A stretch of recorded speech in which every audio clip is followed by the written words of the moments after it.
Hi all, welcome to ಆರು ಸಿಂಚು YouTube channel. ನಾನಿವತ್ತು ಹಾಲು ಅನ್ನೋದು ಪಾಯಸ ಮಾಡ್ಕೊತಾ ಇದ್ದೀನಿ. ಇದಕ್ಕೆ ಬೇಕಾಗಿರುವಂಥ ಇಂಗ್ರೀಡಿಯೆಂಟ್ಸ್ ಏನಂತ ನೋಡೋಣ ಬನ್ನಿ ಫ್ರೆಂಡ್ಸ್. ಮೊದಲನೇದಾಗಿ ನಾವು 1 ಕಪ್ಪು ಬೇಯಿಸಿರುವಂಥ ಅನ್ನ ತೊಗೊಂಡಿದ್ದೀನಿ, 1/2 ಕಪ್ ಅಷ್ಟು ಸಕ್ಕರೆ ತೊಗೊಂಡಿದ್ದೀನಿ, 2 ಕಪ್ಪು ಕಾಯಿಸಿದ ಹಾಲನ್ನು ತಗೊಂಡಿದ್ದೀನಿ, 1 ಗ್ಲಾಸ್ ನೀರು, ಏಲಕ್ಕಿ, ಗೋಡಂಬಿ, ದ್ರಾಕ್ಷಿ ಮತ್ತು ತುಪ್ಪ ತಗೊಂಡಿದ್ದೀನಿ.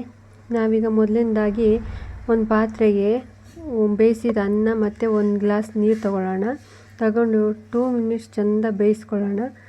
2 ಮಿನಿಟ್ಸ್ ಬೇಯಿಸ್ಕೊಂಡ್ರೆ ಸಾಕು. ಆಲ್ರೆಡಿ ಬೆಂದಿರೋದು ಅನ್ನ 2 ನಿಮಿಷ ಕುದ್ರೆ ಸಾಕು ನೀರಲ್ಲಿ. ಆಮೇಲೆ ಇದಕ್ಕೆ ನಾವು ಹಾಲನ್ನು ಆ್ಯಡ್ ಮಾಡಬೇಕು. ಈ ಕುದಿಬೇಕಂದ್ರೆ ನಾವು ಮುಚ್ಚಳನ್ನು ಮುಚ್ಚಿಡಬೇಕು. ಈಗ ಕುದ್ದಿದೆ ನೋಡಿ ಫ್ರೆಂಡ್ಸ್. ಈಗ ಇದಕ್ಕೆ ನಾವು ಹಾಲನ್ನು ಆ್ಯಡ್ ಮಾಡ್ಕೊಳ್ಳೋಣ. 2 ಕಪ್ ಆಗೋಷ್ಟು ಕಾಯಿಸಿದ ಹಾಲನ್ನೇ ತಗೊಂಡಿದ್ದೀನಿ. ಇದಕ್ಕೆ ನಾನು 1/2 ಕಪ್ಪಷ್ಟು ನೀರನ್ನ ಆ್ಯಡ್ ಮಾಡ್ಕೊಂಡು ಕಾಯಿಸ್ಕೊಂಡಿದ್ದೀನಿ. ಈಗ ಹಾಲು ಹಾಕಿ ಚೆಂದ ಕುದಿಸ್ಕೊಬೇಕು. ಹಾಲಲ್ಲೇ ಅನ್ನ ಚೆನ್ನಾಗಿ ಬೇಯಬೇಕು, ಮೆತ್ತಗಾಗಬೇಕು. ಅಲ್ಲಿವರೆಗೂ ಹಾಲಲ್ಲೇ ಅನ್ನ ಚೆನ್ನಾಗಿ ಬೇಯಿಸ್ಕೊಬೇಕು. ಫಸ್ಟಿಗೆ ಹೈ ಫ್ಲೇಮಲ್ಲೇ ಇಟ್ಕೊಂಡು ಬೇಯಿಸ್ಕೊಂಡು ಆಮೇಲೆ ಲೋ ಫ್ಲೇಮ್ ಇಟ್ಕೋಬೇಕು. ಒಂದು 5 minutes low flame, 5 minutes high flame ಇಟ್ಟರೆ ಸಾಕು. ಈಗ ನಾವು ಫ್ಲೇವರಿಗೆ ಏಲಕ್ಕಿನ ಹಾಕ್ಕೊತಾ ಇದ್ದೀವಿ. ಏಲಕ್ಕಿ ಹಾಕಿದರೆ ತುಂಬ ಚೆನ್ನಾಗಿ ಫ್ಲೇವರ್ ಕೊಡುತ್ತೆ. ಹಾಲು, ಅನ್ನ, ಏಲಕ್ಕಿ ಒಟ್ಟಿಗೆ ಒಂದು 5 ಮಿನಿಟ್ಸ್ ಚೆನ್ನಾಗಿ ಬೇಯಲಿ. ಮೆತ್ತಗಾಗಬೇಕು ಅನ್ನ. ನೋಡಿ ಫ್ರೆಂಡ್ಸ್, ಈ ಥರ ಮೆತ್ತಗಾಗಿದೆ. ಹಾಲಲ್ಲೇ ಬೆಂದು ಮೆತ್ತಗಾಗಿದೆ. ಈ ಥರ ಮೆತ್ತಗಾದರೆ ಚೆನ್ನಾಗಾಗುತ್ತೆ. ಈಗ ನಾವು ಇದಕ್ಕೆ ಶುಗರ್ ಆ್ಯಡ್ ಮಾಡ್ಕೊಳ್ಳೋಣ. ಶುಗರ್ ಆ್ಯಡ್ ಮಾಡಿ ಇದನ್ನು 5 ಮಿನಿಟ್ಸ್ ನಾವು ಕುದಿಸ್ಕೊಬೇಕು ಚೆನ್ನಾಗಿ. ಶುಗರ್ ಆ್ಯಡ್ ಆದ್ರ ಮೇಲೆ ಚೆನ್ನಾಗಿ ಕುದಿಸ್ಕೋಬೇಕು. ಅನ್ನ ಚೆನ್ನಾಗಿ ಸಿಹಿನ ಹೀರ್ಕೊಬೇಕು. ಅಲ್ಲಿವರೆಗೆ ಕುದಿಸ್ಕೊಂಡ್ರೆ ಸಾಕು. ಈಗ ನೋಡಿ ಫ್ರೆಂಡ್ಸ್, ಚೆನ್ನಾಗಿ ಕುದ್ದಿದೆ. ಈಗ ನಾವು ಗೋಡಂಬಿ, ದ್ರಾಕ್ಷಿನ ಹುರ್ಕೊಳ್ಳೋಣ. ಒಂದು ಬಾಣಲೆಗೆ ತುಪ್ಪನ ತಗೊಳ್ಳೋಣ. 2 ಸ್ಪೂನ್ ತುಪ್ಪ ತಗೊಂಡಿದ್ದೀನಿ.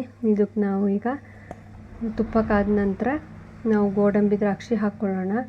ಈಗ ತುಪ್ಪ ಕಾದಿದೆ. ತುಪ್ಪ ಕಾಯೋಕ್ಕೂ ನಾವು ಲೋ ಫ್ಲೇಮಲ್ಲಿ ಇಟ್ಕೊಂಡು ಗೋಡಂಬಿ, ದ್ರಾಕ್ಷಿನ ಚೆನ್ನಾಗಿ ಕಾಯಿಸ್ಕೋಬೇಕು. ಅದು ಕೆಂಪು ಬಣ್ಣಕ್ಕೆ ಬರಬೇಕು. ಅಲ್ಲಿವರೆಗೆ ಚೆನ್ನಾಗಿ ಕಾಯಿಸ್ಕೊಳ್ಳೋಣ.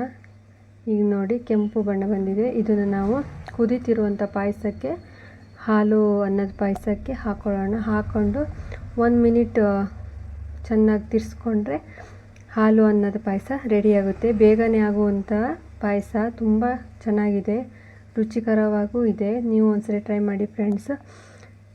ಚೆನ್ನಾಗಿದೆ. ಈಗ ನೋಡಿ ಎಷ್ಟು ಚೆನ್ನಾಗಿ ಬಂದಿದೆ ಪಾಯಸ. ಇಷ್ಟೇ ದಪ್ಪಾಗಿದ್ದರೆ ಸಾಕು, ತುಂಬ ಚೆನ್ನಾಗಿರುತ್ತೆ ಟೇಸ್ಟು. ನಾ ಸಿಹಿನಲ್ಲಿ ಮೀಡಿಯಮ್ ಸಿಹಿನ ತಗೊಂಡಿದ್ದೀನಿ. ಈಗ ನಾವು 1 ಕಪ್ಪಕ್ಕೆ ಸರ್ವ್ ಮಾಡ್ಕೊಳ್ಳೋಣ. ನೋಡಿ ಎಷ್ಟು ಚೆನ್ನಾಗಿ ಬಂದಿದೆ ಅಲ್ವಾ, ಕಲರ್ಫುಲ್ಲಾಗೂ ಇದೆ. ಈಗ ನಾವು ಇದಕ್ಕೆ ಡೆಕೋರೇಟ್ ಮಾಡೋಕ್ಕೆ ಕಾಯಿಸಿದಂಥ 4 ಗೋಡಂಬಿನ ಇಟ್ಕೊಂಡಿದ್ದೆ, ಅದನ್ನು ಹಾಕ್ಕೊತಾ ಇದ್ದೀನಿ. ನೋಡಿ ಎಷ್ಟು ಚೆನ್ನಾಗಿ ಬಂದಿದೆ. ನೀವು ಒಂದ್ಸರಿ ಟ್ರೈ ಮಾಡಿ. ಹೀಗೆ ನನ್ನ ಚಾನಲ್ನ ಸಪೋರ್ಟ್ ಮಾಡಿ. Thank you all.